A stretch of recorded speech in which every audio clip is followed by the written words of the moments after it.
పెద్దాయన మన కోసం మన పార్టీ కోసం చాలా కృషి చేశారు, ఇందులో సందేహమే లేదు. అవునా?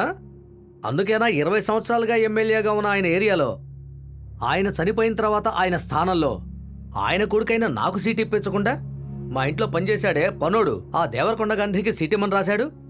దేవరకొండ గాంధీయే తన రాజకీయ వారసుడని మీ నాన్న చాలాసార్లు చెప్పాడు కదయ్యా, నువ్వు కూడా విన్నావుగా. రాజకీయాల్లో ఏదేదో మాట్లాడతారు. వాడు మన కులవాడు కాదు. వాళ్ళ కులపోట్ల కోసం నాన్న అలా చెప్పుంటాడు.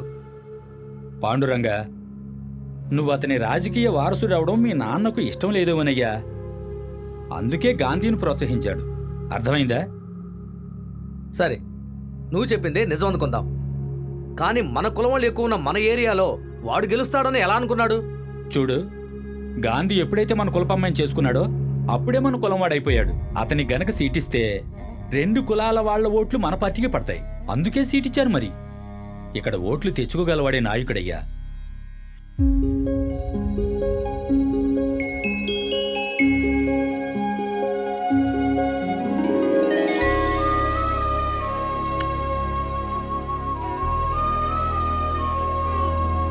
అశోక చక్రవర్తి పేరు బాగుందా నాన్న?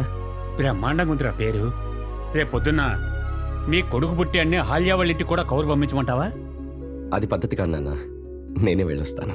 నువ్వు వెళ్ళడం బాగుండదేమోరా. వాళ్ళింట్లో వాళ్ళు కోపంగా ఉన్నారని మనం కూడా వెళ్ళపోతే ఎలా? ఇలాంటి సందర్భాల్లోనే 2 కుటుంబాలు కలుసుకునే అవకాశం ఉంటుంది. అదే అహల్య కూడా కోరుకుంటుంది. సరే, వెళ్ళాలనుకుంటే వెళ్ళు, కానీ ఒంటరిగా వెళ్ళొద్దు. మన వాళ్ళని ఎవరినైనా వెంట తీసుకెళ్ళు. ఎందుకు? గొడవ పెద్ద చేయడానికా? భయపడకండి నాన్న, పాండురంగు ఉన్నాడు కదా, తనని చూసుకుంటాడులే. చూచూ. సరే గాంధీ, రా. కంగ్రాట్స్ అయ్యా, మేనమావ అయ్యావు. నీ చెల్లెలు అహల్యకి కొడుకు పుట్టాడంట. నీ బావే మాట్లాడింది. చెల్లినే వద్దనుకున్నాం, మధ్యలో ఈ బాగాడు ఆడి నుంచి వచ్చాడు. అహల్య వాడితో లేచిపోయినందుకేగా మీ నాన్న అవమానంతో ఉరేసుకొని చచ్చింది. ఆ అమ్మాయికి కొంచెం కూడా బాధ లేదేంటయ్యా? ఆమెను చూస్తుంటే సంతోషంగానే కనిపిస్తోంది. నీకు కొంచెం కూడా సిగ్గుశారం లేదయ్యా. ఆమెంత చేసినా తలెత్తుకొని తిరుగుతున్నావు. అసలు ఎలా బతుకుతున్నావయ్యా నువ్వు? వాళ్ళు పారిపోయిన రోజు వాళ్ళని పట్టుకుని చంపి పాతి పెట్టేద్దాం అనుకున్నాను. ఎదుగో మీ నానే, ఆయన వద్దని నాకు ఇంకేం చేస్తాం? అందుకే వాడు ఇంకా ఈ భూమి మీద బతికే ఉన్నాడు. కానీ వాడు చచ్చేది ఏదో ఒక రోజు నా చేతుల్లోనే. మా నాన్న చచ్చిపోయి 6 నెలలైంది. నేను నిన్ను ఆపను.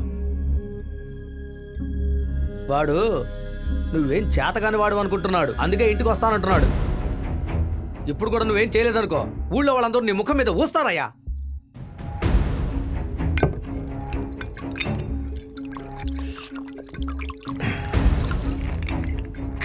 ఊళ్ళో మీ కుటుంబానికి జరిగిన అవమానానికి, మీ నాన్న చావుకి ఆ దేవరకొండ మీద ప్రతీకారం తీర్చుకోవాలనుకుంటే నేను చెప్పినట్టు చెయ్యి. నీ వెనకాల నేనుంటాను. రేయ్, ఊళ్ళో మా పరువు తీసిందే కాకుండా ఎంత ధైర్యం ఉంటే మళ్ళీ మా ఊళ్ళోకి వస్తావురా? వదలండి, వీడిని ఇక్కడే ముక్కలు ముక్కలుగా నరిగితే గానీ మా నాన్న ఆత్మ శాంతించదు. ఏంటి బావా, ఒంటరిగా వచ్చారని నా మీదే కాలు దూవుతున్నావా? ఒంటరిగా వచ్చి నీ ముందు నించున్నప్పుడే నేను దమ్మున్న సింహానని నీకు అర్థం కాలేదా? మీద చెయ్యేసి చూడు, నువ్వు తలెత్తి చూసేలోపే నీ తల తెగి నేల మీద పడుతుంది. చూసారా ఈడి పొగరు? వీడిని ఇలాగే వదిలేసామనుకోండి, రేపు ఊళ్ళోనే నా అంతటి వాడు లేడంటాడు. చూసుకుందాం, రారా. ఫోన్లే అనుకుంటే రెచ్చిపోతున్నావు, రారా. గాంధీ, నువ్వు కొంచెం ఉండు, నేను మాట్లాడతాను. ఏం కృష్ణయ్య, మీ నాన్న పోయేసరికి మీ ఇంటి సమస్య ఈ ఊరు సమస్య చేసేస్తున్నావా? ఇది నా ఇంటి సమస్య. వీడు మాయ మాటలు చెప్పి ఎత్తికెళ్ళి పెళ్లి చేసుకున్నా నా చెల్లి ఈ ఊరు అమ్మాయి కాదా? మీ అమ్మాయి అయితే ఊరుకుంటారా? వీడిని ఇప్పుడు నరికితేనే ఇలాంటి పని చేయడానికి ఇంకొకటి భయపడతాడు. ఉండవయ్యా, నేను చెప్పేది జాగ్రత్తగా వినండి. దేవరకొండ గాంధీ మా ఎమ్మెల్యే సొంత మనిషి. అది మాత్రమే కాదు, నాకు మంచి స్నేహితుడు కూడా. అతని మీద చేయి పెడితే నేను చూస్తూ ఊరుకోను. మీకు మా నాన్న మీద ఏమాత్రం గౌరవం ఉన్నా ఈ విషయం ఇంతటితో వదిలేయండి, అదే అందరికి మంచిది. రేయ్, నీకు నా మీద ఏమాత్రం మర్యాద ఉన్నా ముందు లోపలికి వెళ్ళు. వెళ్ళు, వెళ్ళరా. రేయ్, ఎప్పటికైనా సరే నేను వదలరా. ఈ విషయాన్ని ఇంకా పెద్ద చేయకుండా ఇక్కడి నుంచి వెళ్ళండి. వెళ్ళండి, వెళ్ళండి అయ్యా, వెళ్ళండి. అమ్మా, మీరు కూడా వెళ్ళండి అమ్మా, వెళ్ళండి. గాంధీ, మీ బామ్మర్దింట్లో ఈ ఊరి జనానికి సర్ది చెప్పిన తర్వాత నువ్వు వద్దు గాని, సరేనా? అప్పటిదాకా కొంచెం ఓపిక పట్టు. ఏమంటావు? చాలా సంతోషం పాండు. నేను వెళ్ళొస్తాను. భలేటోడివి, ఇంత దూరం వచ్చి మా ఇంటికి రాకుండా నువ్వు వెళ్ళిపోతావా? మా నాన్న పోతే మేము పోయినట్టేనా? అలా కాదు పాండు, కొడుకు పుట్టిన విషయం ఊళ్ళో వాళ్ళందరికీ చెప్పడానికి వెళ్ళాలి కదా. ఇంకోసారి మీ ఇంటికి వస్తాను. సరే. వస్తాను పాండు.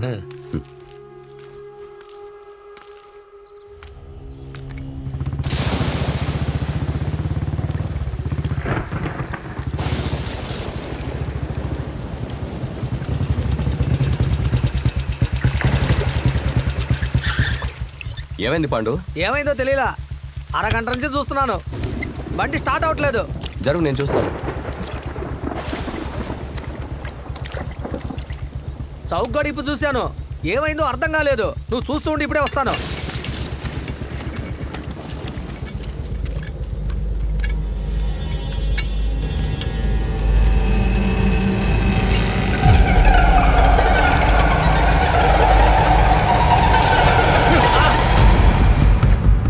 ఏంటి బావా?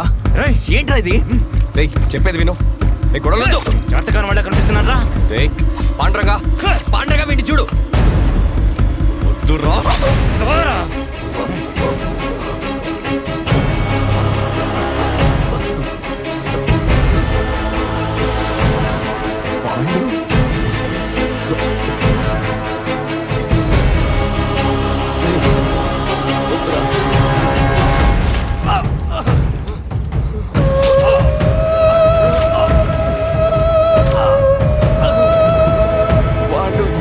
మోసం చేశారు కదరా.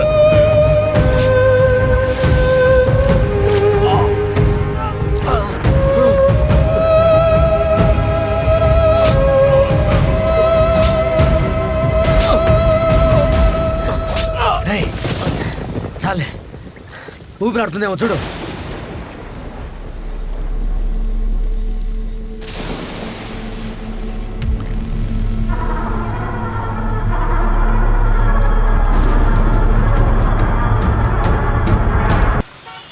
Star of the week program లో ప్రతి వారం మనం ఒక సెలబ్రిటీని కలుస్తున్నాం. ఈ వారం మనం కలబోయే స్టార్ ఎవరో తెలుసా? ఎస్, వెండి తెరపైన బబ్లీ బ్యూటీగా మంచి పేరు తెచ్చుకున్న leading actress the great Anjana Kumari garu. నమస్కారం మేడం. నమస్కారం. డాక్టర్ ఆపరేషన్ చేస్తానంటే వద్దని చెప్పరా? కానీ మీరు దక్షిణాది నుంచి వచ్చిన ఇక్కడ యూత్ డబ్బుల గురించి ఆలోచిస్తున్నావా? అలా గెలిచేస్తున్నారు. భయపడకు, నేను చూసుకుంటాను. నాకు ఒకే ఒక కోరుకుందిరా, నీకు పెళ్లి చేసేస్తే నేను సంతోషంగా వెళ్ళిపోవచ్చు. టీవీలో కనిపిస్తోందే, ఆ అమ్మాయితో మాట్లాడు. రేపే తాళి కట్టేస్తా. Thank you so much. Suryanarayana, patient వద్దు. డాక్టర్ గారు మిమ్మల్ని మాత్రం లోపలికి రమ్మన్నారు. ఇక్కడే కూర్చో, నేను వెళ్ళి కలిసి వస్తాను. సరే. బయోప్సీ రిపోర్ట్ ప్రకారం అతని కడుపులో ఉన్న గడ్డ క్యాన్సర్ అని కన్ఫర్మ్ అయింది. వీలైనంత త్వరగా దాన్ని రిమూవ్ చేస్తే బెటర్. ఆపరేషన్ చేయాలంటే ఎంత ఖర్చు అవుతుంది? ఇక్కడైతే బాగానే అవుతుంది, కానీ తొందరగా కోలుకుంటాడు. గవర్నమెంట్ హాస్పిటల్కి వెళితే ఖర్చు ఉండదు, కానీ ప్రయారిటీ ప్రకారమే ఆపరేషన్ చేస్తారు. డిలే కావచ్చు. నేను డబ్బు రెడీ చేసుకొని వస్తాను డాక్టర్. ఓకే. ఇక్కడే చేయండి. అన్నా, 19,740 రూపాయలు ఉన్నాయన్నా. తాతయ్య ఆపరేషన్కి డబ్బులు అడిగాను కదా, అది 5,000 10,000 అంటే పర్వాలేదు అశోక్. 3 లక్షలంటే చాలా ఎక్కువ. అన్ని చోట్ల ప్రయత్నించానన్నా, దొరకలేదు. నువ్వు కొంచెం సాయం చేస్తే ఎలాగైనా తీర్చేస్తాను. ఎలా తీరుస్తావు చెప్పు?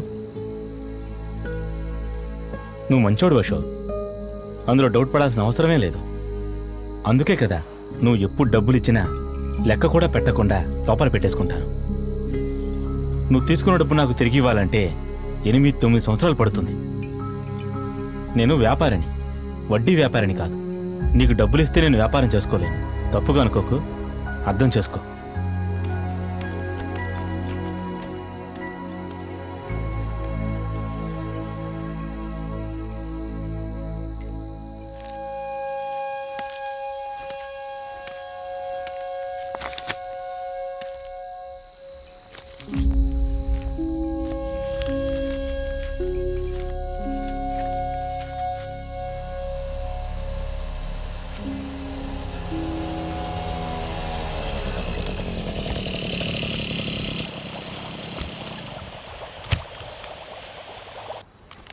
నేనే సార్ మీకు ఫోన్ చేసింది.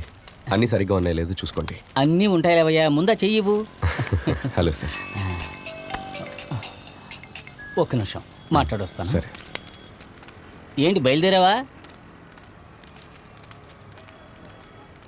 చివరి నిమిషంలో కుదరదని చెప్తే ఎలా? ఇదిగో 3 కాదు కానీ 4 లక్షలు ఇస్తాను రా. చిన్న యాక్సిడెంట్ కేసే కదయ్యా, 2 రోజుల్లో బెయిల్ తీసుకుని బయటకు వచ్చేయచ్చు. ఒక్క నిమిషం ఉండు. Hello hello hello. ఏమన్నా ప్రాబ్లమా సార్? ఓ వారంలో ఫారిన్ వెళ్లాల్సిన ఓ అబ్బాయి నిన్న రాత్రి ఫ్రెండ్స్తో కలిసి బాగా తాగి కారు తీసుకెళ్లి యాక్సిడెంట్ చేశాడు. ఆ అబ్బాయి వాళ్ళ నాన్న ఎవరైనా నేనే యాక్సిడెంట్ చేశానని ఒప్పుకుని కోర్టులో సరెండర్ అయితే డబ్బులు ఇస్తాను అన్నాడు. అందుకే నేను ఒకని ఏర్పాటు చేశాను. చివరి నిమిషంలో వాడు హ్యాండ్ ఇచ్చాడు. డబ్బులు ఇస్తే నేను వెళ్తాను.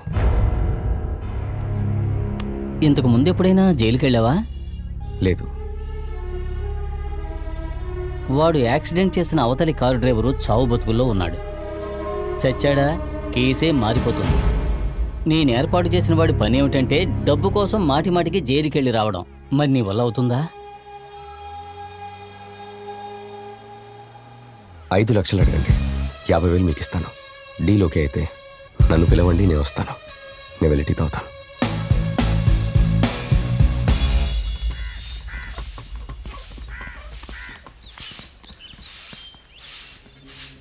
ఆ కార్ యాక్సిడెంట్ నిజంగానే జరిగిందా, లేకపోతే ఎవరైనా డబ్బులు ఇచ్చి చేయించారా? ఎందుకు అడుగుతున్నావు? నువ్వు యాక్సిడెంట్ చేసిన సాంబా ఒకప్పుడు నా బిజినెస్ పార్ట్నర్. నన్ను మోసం చేసి నా డబ్బంతా కాజేశాడు. ఆ కోపంతోనే వాడిని లేపేద్దామని డిసైడ్ అయ్యాను. కానీ ప్లాన్ వర్కౌట్ అవ్వలేదు. వాడికి లోకల్ మినిస్టర్ నుండి సపోర్ట్ ఉంది. ఇప్పుడు బయటుంటే నా ప్రాణానికే ప్రమాదం. అందుకే లోపలికి వచ్చా. అన్నా, వాడిని చూస్తుంటే నరసింహ మనుషులానే అనిపిస్తున్నాడు. ఇప్పుడు కూడా వాళ్ళిద్దరు కూర్చొని సీక్రెట్గా ఏదో మాట్లాడుకుంటున్నారు. నేను మందు తాగి బండి నడపటం వల్లే ఈ యాక్సిడెంట్ జరిగింది. నువ్వు అనుకుంటున్నట్టు ఏం జరగలేదు. ఇదిగో, నీకిది చిన్న విషయమే కావచ్చు, కానీ సాంబాకి ఇది పెద్ద విషయం. జాగ్రత్తగా ఉండు.